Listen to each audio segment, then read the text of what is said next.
When you step inside Pet's Palace, it's easy to fall in love. I walk a lot in the neighborhood, and I saw them behind my house in the alley. As soon as I saw them, I was just like, wow. We're often taught to stay within the lines. As you can see right here, the white line is literally right there. But on Highway 53, it's nearly impossible to drive by the rules. All it takes is one little slip. The first man snatches the chainsaw from the counter, an easy grab. The second roams around for a minute before running off with the concrete saw. Our roots can say a lot about us. This is my hair and it is freedom. This is my hair and it is powerful. This is my hair and it's me.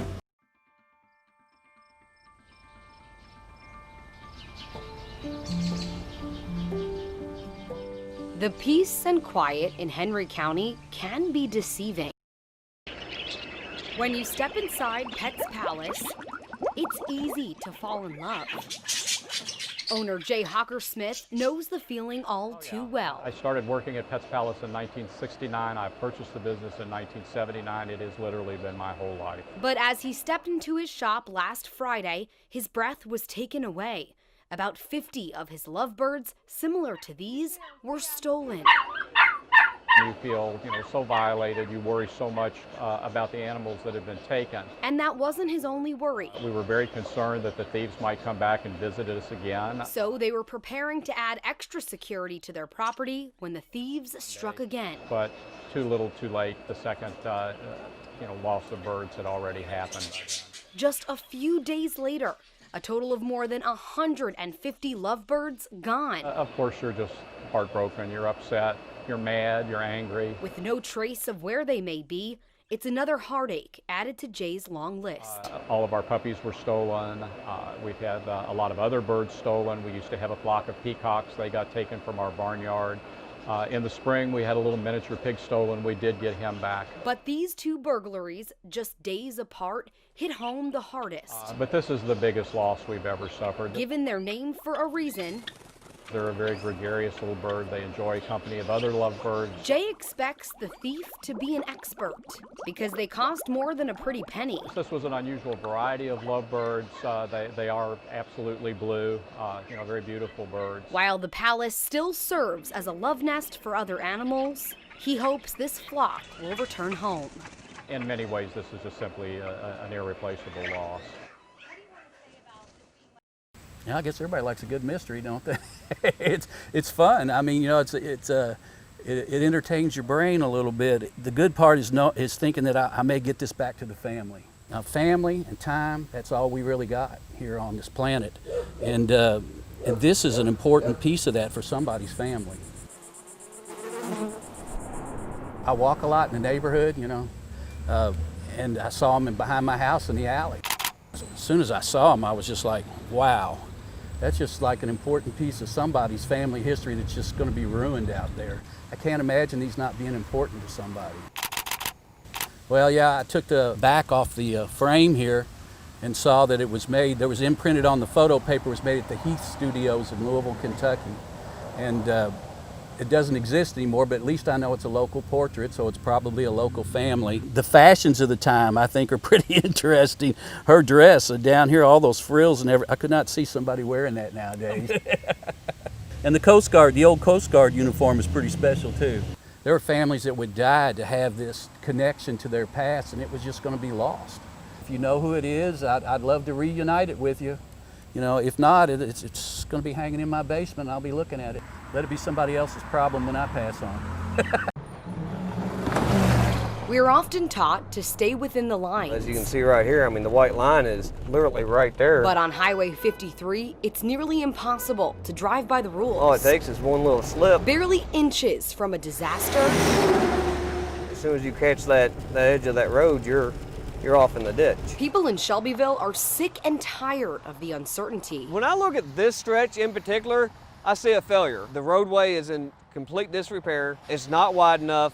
There's no turn lanes. It's not got enough lanes for the amount of traffic that's on it. And John Hiddle is one who knows it best. His perspective, comes from saving strangers that are stranded. It's actually an extremely dangerous and scary environment. It takes a very special person to do what we do. We're standing out here, I mean, with a lot of times no space at all, and if so, any space, it's just a few inches between us and a passing motorist that's traveling anywhere from 60 to 80 miles an hour. As the owner of Simpsonville Towing and Repair, he's watched this winding road deteriorate. Literally right there. He's seen the patches get filled, Majority of people are not doing the speed limit. which is one contributing factor to why an abundance of cracks and potholes continue to resurface. We have multiple areas of Highway 53 that have never been developed for the amount of traffic we're having. In a matter of minutes, the scenery changes drastically, and so do the complaints. The rural areas is where we face a lot of accidents, whereas this area here, we're facing a lot of breakdown of the roadway. But whether you're out in the country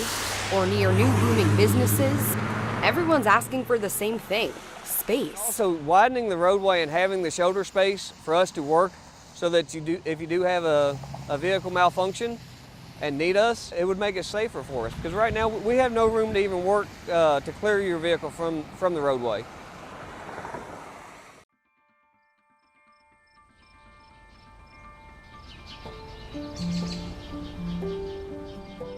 The peace and quiet in Henry County can be deceiving. I guess where our town's so small, we're just not being heard. If this message stays silent, people like Chris Barnes say it's only a matter of time before someone is killed. The roads, 202 and 389, they are horrendous. When my ball joint broke through my rim, that was very scary because it was right there in the worst part. Seeing a camper flipped over, almost rolled into the river, and then hitting our heads on the roof of the vehicle. And those are just a few examples of when people didn't follow the rules created by the locals. Don't go over 35.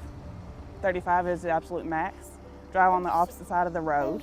Traveling on 202 and 389 as an outsider is terrifying, but for those living here, it's their only choice. If you live on 389, there's no way. That's been Bobby Quirkett's life for decades. For 45 years. More than 6 times a day, he's back and forth. It's like riding a roller coaster. You first go into a dip, up over a hump, and then maybe up over another hump. As a local farmer, every trip is another step towards damaged equipment. We haul grain out and we break springs on trucks, dismember tires, belts break on tires from twisting and turning. Somebody will lose a life before they'll fix anything. And it's getting worse. The calls for action getting louder. Every time we ask the state to do, the maintenance worker barn to do anything, well, they say they have no money from the state to do it. Well, they say there's not enough of us living here. But this is a commute to Carrollton, to the factories to work. Thousands of people crossing this tight-knit community on a constant basis. Adding to the destruction, people from Henry County hope doesn't result in someone's death. They say it's the roughest road there is in the state. The Mitchin family is eagerly waiting because they know at any second the final member of their family will be home in time for Christmas. Hello! While most of Ashley's presents are at home under the tree, she's about to realize. Look at your sign. Look at it, read it. The biggest is right here at the airport. She's going to be a first-time aunt. Her sister Kelsey is pregnant. No way. She came all the way from Denver, Colorado, back home here to Louisville. Congratulations. Not fully realizing the surprise she was walking towards, she was too excited to give her mom a hug and finally see the rest of her family. No, I didn't even read the sign. This moment is the beginning of many different firsts for the Mitchin family. Oh my God, make you a great-great-great-grandma. At 101 years old. I will be. Soaking in the exciting news while she makes her rounds through family, it all starts to feel real. I knew it. She really did. Yay. All of the emotions are hitting her at once. This is the first time she was away from family for the start of the holiday season. Are you gonna cry? Yeah, I was trying not to. And while her tears may come and go, Oh my God. her sisters sure aren't. Love you so much. Everybody. In their words, family is the most important thing, and moving away from home just a few months ago hasn't been easy for these inseparable sisters. They try to make Ashley feel like she's not missing out, so while calls and FaceTimes will do for most catching up, they knew they had to wait until she was back in the bluegrass to tell her about the newest addition to their family. We've been waiting for this for about 2 weeks, so keeping a secret from her for 2 weeks has been really hard. The wait was well worth it. making the season of giving more meaningful than it's ever been before. Oh my gosh, I'm so excited. I've been waiting for it. I knew it was going to be a Christmas present. I've been begging. She thought she was the last to find out, but little does she know the surprises aren't over just yet. It feels exciting. Wait, some of the family? Well, Granny and Pop don't know, and Aunt Tanya, so we wanted to tell them after we told you. I didn't even read the sign. But now she looks down at the words written, I'm an aunt, finally. proudly owning her new title, thinking about this time next year when she'll get off the plane, head home for the holidays, and hold her greatest Christmas present in her arms. For the Night Team, I'm Jessie Cohen.